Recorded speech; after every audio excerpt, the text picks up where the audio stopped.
La célébrité, elle fait rêver, mais derrière les sourires et les paillettes, elle peut cacher un prix terrible. Aujourd'hui, nous allons plonger dans 5 histoires vraies.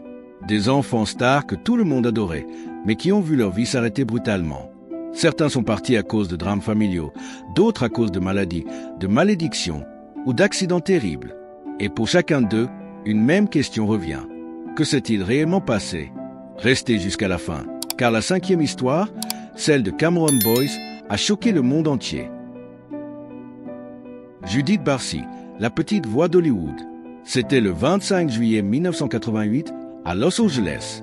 Judith Eva Barcy, 10 ans, était l'une des plus grandes jeunes stars d'Hollywood.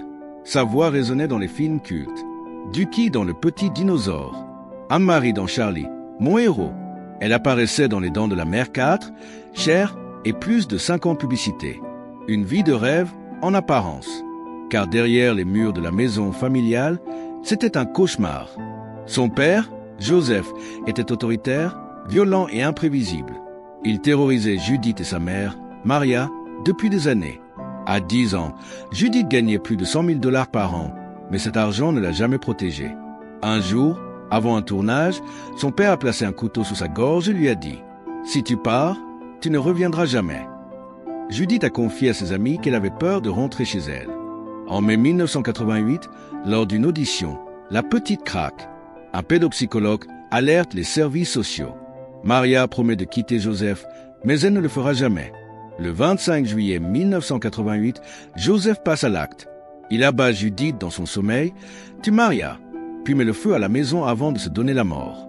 Une fin brutale, un talent brisé. Après ce drame, Los Angeles a renforcé ses lois de protection de l'enfance. Mais pour Judith, il était déjà trop tard. Et ce n'était que le début. Jonathan Brandi, l'étoile des années 90. 11 novembre 2003. Un appartement de Los Angeles. Silence. Jonathan Brandi, 27 ans, ancien enfant star adulé, est seul. À 13 ans, il était l'idole d'une génération. L'histoire sans fin d'eux. Ça, l'adaptation de Stephen King. Et surtout, son rôle culte dans la série Sequest DSV, produite par Steven Spielberg. Au sommet de sa gloire, Jonathan recevait 4000 lettres de fans par semaine.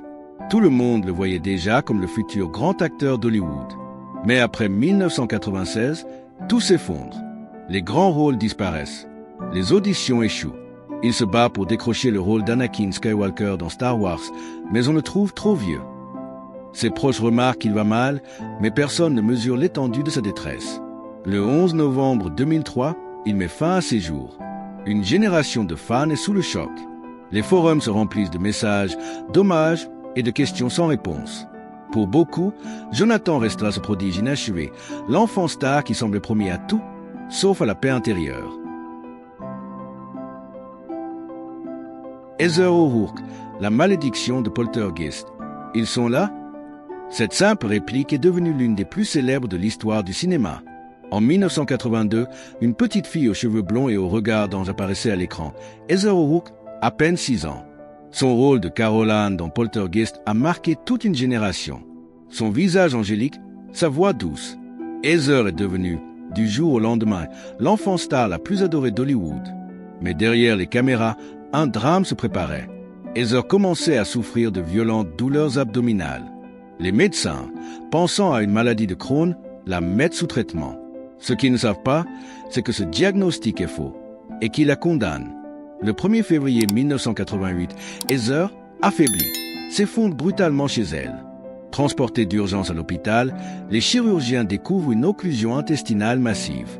Ils tentent l'impossible, mais il est trop tard. Heather s'éteint à seulement 12 ans. Un choc planétaire. Les fans sont dévastés. Hollywood est en deuil. Mais alors que l'industrie se prépare à lui rendre hommage, un autre mystère éclate. Car Heather n'est pas la seule. Depuis la sortie de Poltergeist, plusieurs acteurs de la saga sont morts dans des circonstances troublantes. Dominique Dune, assassiné par son petit ami en 1982. Julian Beck, décédé d'un cancer en 1985.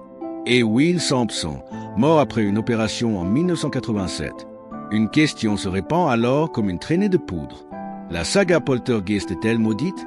Certains parlent de malédiction, d'autres de simple coïncidence. Mais une chose est sûre, Heather O'Rourke est devenue, bien malgré elle, l'icône tragique d'une légende hollywoodienne. Une étoile filante, partie bien trop tôt.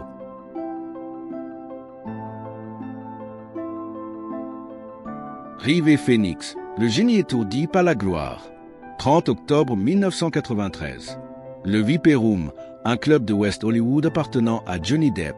Une soirée comme tant d'autres où la jeunesse dorée d'Hollywood se retrouve. River Phoenix, 23 ans, est là pour jouer de la musique avec ses amis. Personne ne sait que cette nuit sera sa dernière. River n'était pas un acteur comme les autres. Révélé dans Stand By Me, 1986, nommé aux Oscars pour À bout de course, il était promis à un avenir immense. Beau, charismatique, idéaliste, il refusait les clichés d'Hollywood. Végétalien convaincu, défenseur de la cause animale, militant écologiste, il portait déjà les combats d'une génération. Mais derrière cette image d'ange rebelle, River cachait une bataille intérieure. La pression, la célébrité, les attentes. Il se réfugiait parfois dans la drogue, pensant maîtriser la situation. Cette nuit-là, après plusieurs jours sans sommeil, River sort du club.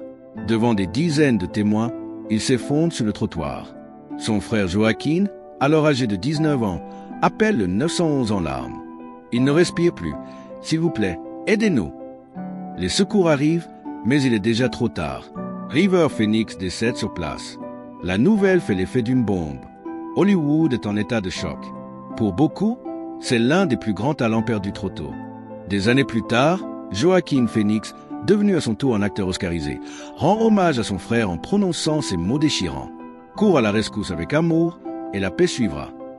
Un message simple, mais qui résume l'héritage éternel de River Phoenix.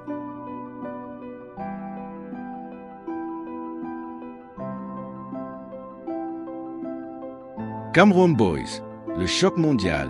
6 juillet 2019. Los Angeles se réveille doucement, mais pour des millions de fans à travers le monde, la journée va basculer. Cameron Boyce, 20 ans, ne se réveillera plus jamais. Révélé par Disney dans la série Jessie, puis star des films descendants, Cameron était considéré comme l'un des plus grands espoirs de sa génération. Danseur prodige, acteur talentueux, il illuminait l'écran par son énergie débordante et son sourire contagieux. À seulement 20 ans, il avait déjà tout, la carrière, la reconnaissance, l'amour du public. La veille de sa mort, Cameron riait encore avec ses amis. Personne ne pouvait imaginer que, cette nuit-là, il serait victime d'une crise d'épilepsie mortelle liée au SUDEP, une complication rare et méconnue. Lorsque la nouvelle tombe, c'est un tremblement de terre émotionnel. Les réseaux sociaux s'enflamment, Disney lui rend hommage, ses costards sont anéantis. Ses fans pleurent, et le monde réalise brutalement à quel point la vie peut basculer. Mais Cameron Boyce laisse derrière lui bien plus qu'une carrière interrompue. Ses parents créent la Cameron Boyce Foundation pour sensibiliser à l'épilepsie et soutenir des causes humanitaires qui lui tenaient à cœur. Même disparu, il continue d'inspirer des millions de personnes. Cameron n'est plus là, mais son héritage, lui, restera éternel. Judith, Jonathan, Heather, River, Cameron. Des talents immenses, des rêves immenses, mais une destinée brisée trop tôt. Leur histoire nous rappelle que derrière chaque projecteur, il y a un être humain fragile. Un enfant, un adolescent, un jeune adulte. Des vies éclatantes, mais éteintes trop vite. Et peut-être qu'en racontant leurs histoires, on s'assure qu'ils ne tombent jamais dans l'oubli.